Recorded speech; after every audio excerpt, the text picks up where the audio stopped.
joueurs parisiens qui rentrent avec les benjamins du club. Un parc complètement rempli maintenant. Un joli parc des Princes hein, avec des ballons bleus, des ballons blancs, des ballons rouges.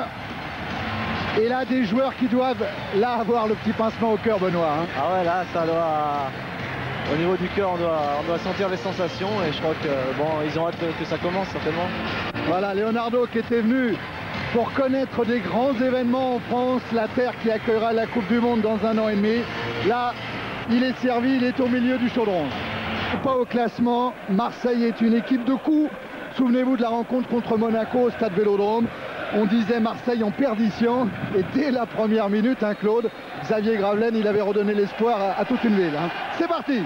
Gérard nous disait tout à l'heure qu'on lui avait porté chance puisque ça se fait un petit peu avant ce match et que depuis, tout était rentré dans l'ordre. Voilà, et ce sont les Marseillais qui ont récupéré les premiers la balle. Galtier-Roy. Gravelaine. La frappe pied gauche. Gravelaine. Quelle est belle. 17 minutes en première période.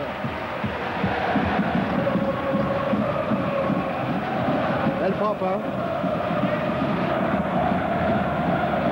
Leonardo glisse vers Deli Valdés, à nouveau le Brésilien qui a vu Loco, la reprise de Loco et la parade d'Andreas Köpke. Tout le monde a joué parfaitement sur ce coup-là.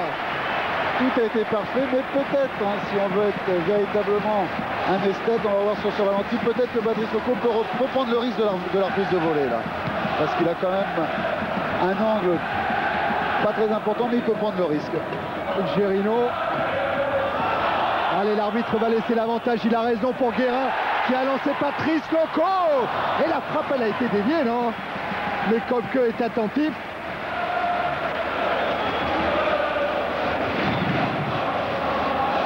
Voilà.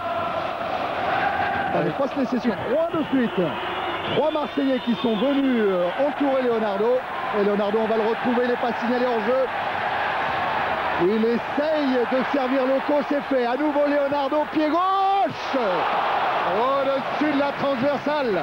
Quel superbe footballeur. Le ballon qu'il avait déjà mis extérieur, un pied gauche à Loco au début de cette action, avant la remise de Patrice Loco pour Leonardo. C'était superbement bien joué. Vous connaissez l'idole de Leonardo, Benoît? Quand on parle de Brésilien, on pourrait penser qu'il s'agit de Pelé. Non, ben oui, vous avez raison, c'est Zico. Bien sûr, c'est Zico. Pied gauche de Leonardo, Benoît Coé en est persuadé. Et ben ça sera Ngoti. Et l'arrêt de Köpke.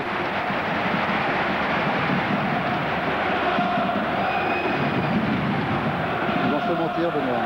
Ils ont bien frappé. Mais ça posait quand même moins de problèmes qu'une frappe brossée au-dessus du mur du Brésilien. Pas brésilien pour rien. Ça repart avec Roche, ouverture longue vers Deli Valdés, contrôle. Et c'est encore Köpke qui vient s'entremettre sur ce coup-là. Car tout de suite la pression revient devant le but de Köpke, super transversal en direction de Leonardo face à Jambet. Allez, Leonardo Jambet, centre de Leonardo, Köpke box. Rai est contré une première fois. Rai toujours en jonglage. Et la bicyclette, c'était formidable. Alors il y a eu Köpke, ça fait 2 fois que Malucci sauve des actions juste en se jetant au bon moment. On va voir sur ce renvoi au point. C'est lui qui va se jeter pour venir contrer. Et après... Oh, il y avait le mur italien, il y avait Malucci et Franceschini. Je vous laisse admirer cette nouvelle séquence brésilienne. Remise en jeu Galtier. Avec Assoulard. Petite erreur. Et Monsieur Sarr s'en profite pour renvoyer les deux équipes au vestiaire pour un repos bien réussi. Ce journal du foot qui a bien fait rire Benoît Coé. Tiens, qu'est-ce qu'il va nous remontrer, Jérôme Revon? La technique en mouvement de Rai. Et c'est un régal. C'est un régal. Est-ce qu'il va perdre le ballon ou pas? Je me souviens plus. Eh ben non. Et il perd pas le ballon. Et le petit pont sur Malouchi. C'était pas mal non plus. Le ciseau. Le ciseau, là. Voilà pourquoi Rai est brésilien. Et Nancy qui a résisté au stade Marcel Picot. 0-0. Le Guen, attention au contre, ça va profiter à Ben Slimane. Ben Slimane qui file vers le but de Lama qui tente sa chance. Gravelaine pour Assoir. Ouais, le contre d'Assoir. Il a choisi le petit côté et il n'a pas cadré sa frappe, Ludovic Assoir. Et comme nous le rappelle Philippe Delcourt, bah, c'est la première fois que Marseille frappe depuis le début de la rencontre dans la surface de réparation. On va voir la fin de frappe, c'est superbement bien joué.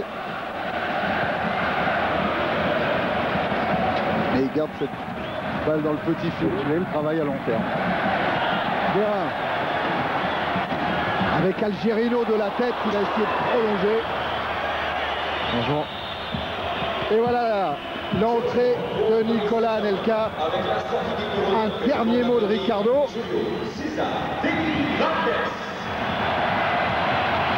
Anelka né en 1979. Déjà auteur d'un but contre Lens et qui fait partie, Claude, avec les Trezeguet, avec les Henry, des très bons footballeurs français de demain. Hein. Ah oui, c'est une génération pas de demain, d'Europe. Presque aujourd'hui. Oui, pour moi, c'est presque aujourd'hui. Et Gérard Rouillet, parce qu'on parlait, on dit Nicolas Anelka est bon, donc on ne va pas refaire encore ce débat à savoir est-ce qu'il faut parler des jeunes joueurs, mais Gérard Rouillet disait qu'il ne faut pas avoir peur de parler du talent. Et moi, je peux te dire quelque chose, c'est que Nicolas Anelka, au même âge, il est meilleur que Kluivert, le super joueur de l'Ajax Amsterdam, même s'il a été bien contré par Giroud et les Auxerrois l'autre jour à l'Arena Stadium, ce qui veut tout dire. Gotti, Leonardo, ouais, il a évité et il a essayé. Jean-Philippe Durand, renvoyé par Gotti. Roy. Assoir.